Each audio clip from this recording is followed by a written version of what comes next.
You are losing the moon. Not all at once, not in your lifetime, but right now, this very second, the moon is sliding away from you at about 1.5 inches per year. That is roughly the width of your thumbnail. Every single year, the moon gets one thumbnail width farther from Earth, and this has been happening for billions of years. It is not slowing down. It is not stopping. And the consequences for our planet are far stranger than you would ever guess. How do we even know this? How do you measure the distance to something that is 238,900 miles away with that kind of precision? The answer involves laser beams, mirrors sitting on the moon, and one of the most elegant experiments humans have ever built. In 1969, when astronauts walked on the lunar surface during the Apollo 11 mission, they left something behind. Not just a flag, not just footprints. They placed a small device called a retroreflector, essentially a panel of special mirrors arranged in a precise geometric pattern so that any light that hits it bounces straight back to where it came from. Apollo 14 and Apollo 15 left more of them on different parts of the moon. The Soviet Lunar rovers left them too. Today, there are 5 retroreflectors sitting on the moon's dusty surface, each one about the size of a suitcase. Here is how the experiment works.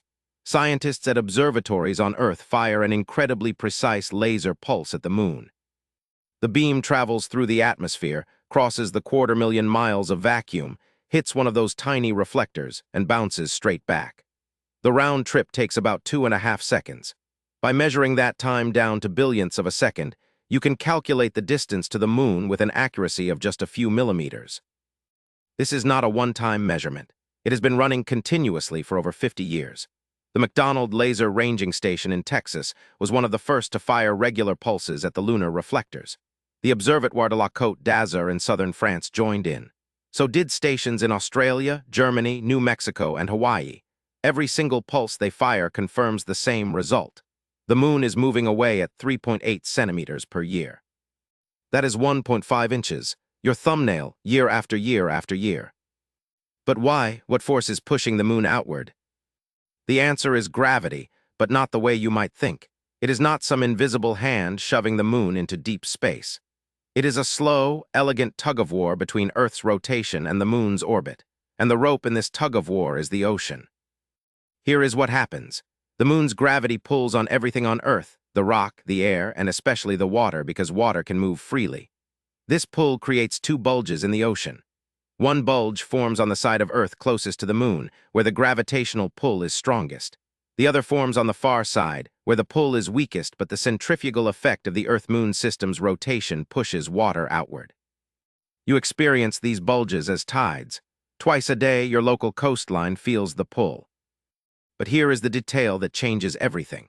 Earth rotates on its axis once every 24 hours. The moon orbits Earth much more slowly, once every 27.3 days. Earth's rotation is therefore dragging those ocean bulges slightly ahead of the moon. The bulge is always a little bit out in front. And that bulge, that extra mass of ocean water piled up ahead of the moon's position, has its own gravitational pull. It tugs the moon forward. It is like giving the moon a tiny push in the direction it is already traveling. Now, orbital mechanics has a rule that seems counterintuitive. When you push something forward in its orbit, it does not speed up. It climbs to a higher orbit. It moves outward. Every single day, the Earth's tidal bulge gives the moon the faintest nudge, and the moon responds by drifting a little farther away. This process is called tidal acceleration, and it does not just affect the moon, it also acts on Earth. Every time the bulge drags ahead of the moon, it pulls backward on Earth's rotation, acting as a brake. Earth's spin is slowly slowing down. Days are getting longer, not fast, about 2.3 milliseconds per century. You will never feel it in your lifetime, but over deep time it adds up enormously. How do we know that days were shorter in the past? The evidence is written in stone. In 2000, a geologist named George Williams at the University of Adelaide published a landmark study on tidal rhythmites. These are ancient sedimentary rocks that record the rhythm of tides in their layered structure, thick and thin layers alternating, each pair representing one tidal cycle. The rhythmites Williams studied formed about 620 million years ago in a shallow sea that covered what is now South Australia. By carefully counting the layers and measuring their ratios, he could determine the number of days in a year. His finding was remarkable. 620 million years ago, a single day lasted only about 21 hours and 54 minutes. There were roughly 400 days packed into 1 year. That result is supported by completely independent evidence. Fossil corals from the Devonian period, about 400 million years ago, show daily growth rings, thin lines deposited each day as the coral grew. When researchers count the rings in a single year of growth, they find approximately 400, not 365. The length of the year itself has not changed. Earth's orbit around the sun has been stable.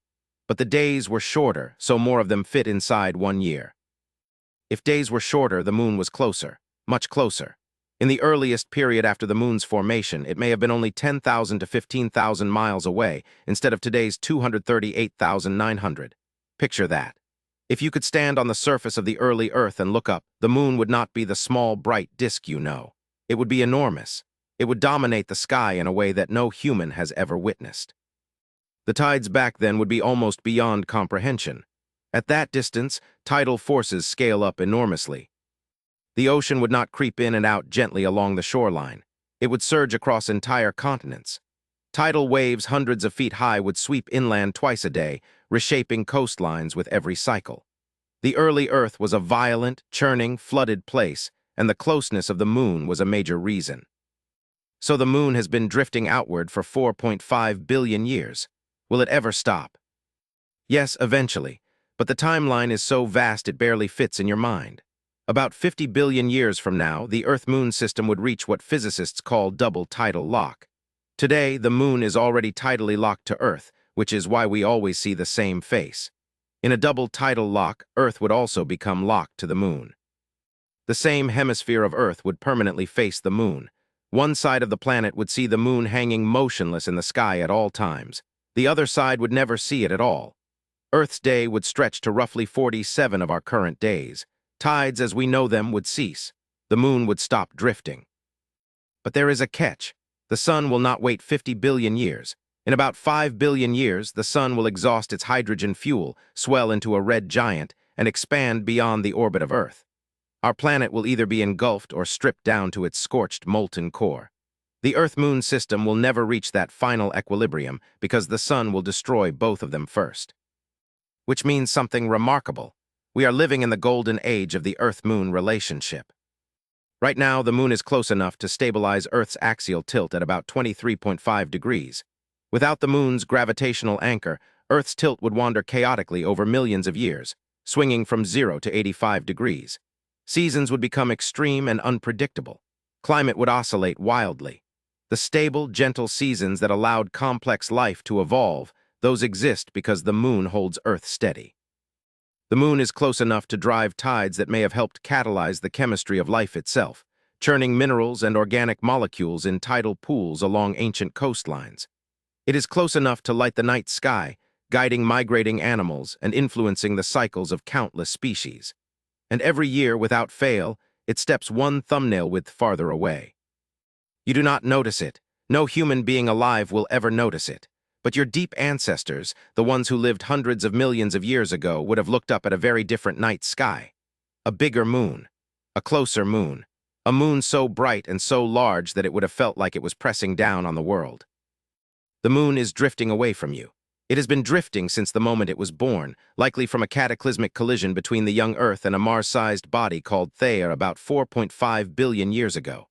That impact was so violent it vaporized rock and threw a massive cloud of debris into orbit around the shattered Earth. Over time, that debris cooled, coalesced, and formed a sphere, the moon. And from its very first orbit, tidal forces have been slowly, patiently, relentlessly pushing it outward. 1.5 inches per year. One thumbnail, the width of the gap between the moon you see tonight and the moon your most distant descendants will never get to see.